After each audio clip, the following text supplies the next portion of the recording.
آج ہم 8واں سپارہ سورہ اعراف آیت نمبر 64 اس کا ترجمہ تفسیر اس کی ہم سنیں گے، اور ساتھ ہی حضرت نوح علیہ السلام ان کا اصل نام کیا تھا یہ بھی آج ہم سنیں گے۔ چنانچہ اللہ پاک کا فرمان ہے فَكَذَّبُوهُ، تو انہوں نے اسے جھٹلایا، یعنی حضرت نوح علیہ السلام کو ان کی قوم نے جھٹلایا۔ فَأَنجَيْنَاهُ وَالَّذِينَ مَعَهُ فِي الْفُلْكِ، تو ہم نے اسے اور جو اس کے ساتھ کشتی میں تھے نجات دی۔ آپ کے ساتھ چند مسلمان جن کی تعداد 40 یا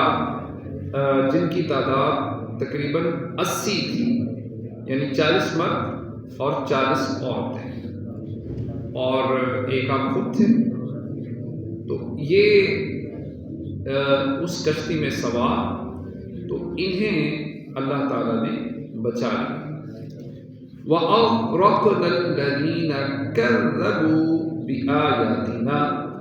اور اپنی آیتیں جھٹلانے والوں کو ڈبو دیا۔ إِنَّهُمْ كَانُوا قَوْمًا عَمِينَ، بے شک وہ اندھا گروہ تھا۔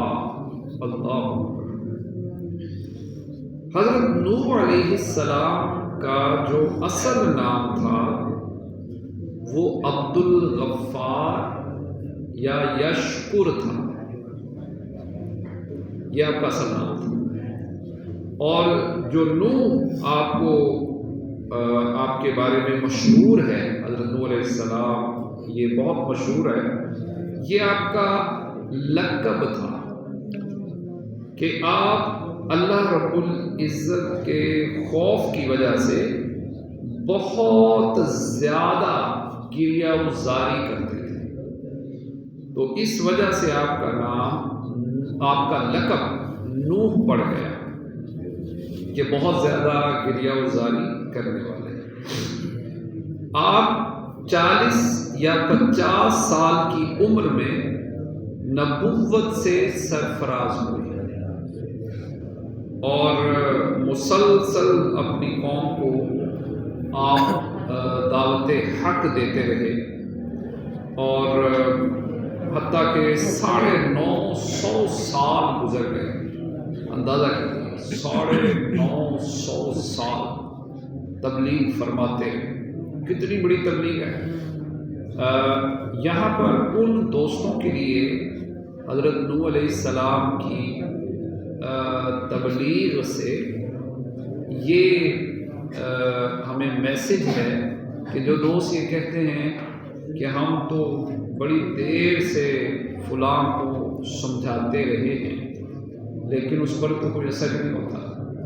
ہم اپنے گھر والوں کو سمجھاتے ہیں، اب میں نے کہنا چھوڑ دیا ہے، تو کہنا نہیں چھوڑنا، ہم نے کہتے رہنا ہے۔ تو یہ ہمیں میسج ہے کہ ہم نے دین کی تبلیغ کرنی چھوڑنی نہیں، ہم نے کہتے رہنا ہے، کہتے رہنا ہے، کہتے رہنا ہے، تو اللہ کرم کرے گا انشاءاللہ، ایک نہ ایک دن ضرور انشاءاللہ تبدیلی آئے گی۔ دیکھیے حضرت نوح علیہ السلام نے 950 سال جو ہے وہ اللہ کے دین کی تبلیغ فرمائی، اور آپ دیکھیے کہ آپ جو ہے اس سے تھکے نہیں۔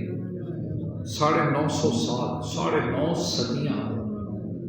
9.5 صدیاں۔ اچھا، پھر اس کے بعد جب یہ بات بالکل صاف ہو گئی کہ یہ لوگ ایمان نہیں لے کر آئیں گے، بالکل جب یہ بات کلیئر ہو گئی کہ اب یہ ایمان نہیں لے کر آئیں گے، تو پھر اللہ کے حکم سے کشتی تیار ہوئی، آپ اس پر سوار ہوئے اور جتنے لوگ تھے جنہوں نے آپ کو جھٹلایا وہ سارے کے سارے ہلاک کر دیے، اور جتنے آپ کے ساتھ سوار تھے 40 مرد 40 عورتیں، تو ان میں سے کسی سے بھی، یعنی جو بھی سوار تھے، آپ کی اولاد 3 آپ کے غالباً بیٹے بھی تھے، تو ان میں سے کسی میں سے آگے اولاد نہیں چلی، اور آپ کے جو 3 بیٹے تھے صرف انہی سے باقی اولاد چلی، اور یہ باقی جو دنیا ہے یہ انہی 3 بیٹوں میں سے، اور اسی لیے حضرت نوح علیہ السلام کو آدم ثانی کہا جاتا ہے۔ آپ کے 3 بیٹے تھے، آپ کے 3 بیٹوں کے نام کیا ہیں؟ سام، حام اور یافس۔ جو سام ہیں ان کی اولاد ہیں عربی، اور یہ جو سفید رنگ کے لوگ ہیں، اور جو حام ہیں ان کی اولاد ہیں حبشی، اور یہ جو گندمی رنگ کے لوگ ہیں جیسے بر صغیر میں یعنی ہم جو رہنے والے ہیں، اور جو یافس ہیں ان کی اولاد سے یاجوج ماجوج ہے۔ تو یہاں سے یہ بھی بات سمجھ میں آئی کہ یاجوج ماجوج وہ انسان ہے، یہ بات ہمیں سمجھ میں آ گئی۔ تو یہ یعنی پوری جو انسانیت ہے وہ حضرت آدم علیہ السلام کے بعد وہ حضرت نوح علیہ السلام سے چلی، اسی لیے حضرت نوح علیہ السلام کو آدم ثانی کہا جاتا ہے۔ تو یہ بات ہمیں سمجھ میں آئی، اور یہ بات بھی ہمیں سمجھ میں آئی کہ جو دین اسلام ہے یہ سچا دین ہے، اور انسان کو یہ نور بصیرت دیتا ہے، اور اس کے دل کو جو ہے وہ منور فرماتا ہے، اور اس کے علاوہ جو اسلام کو قبول نہیں کرتا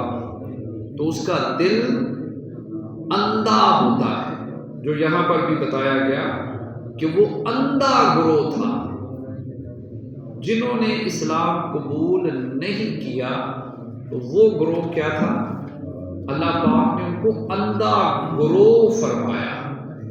اندھا گروہ۔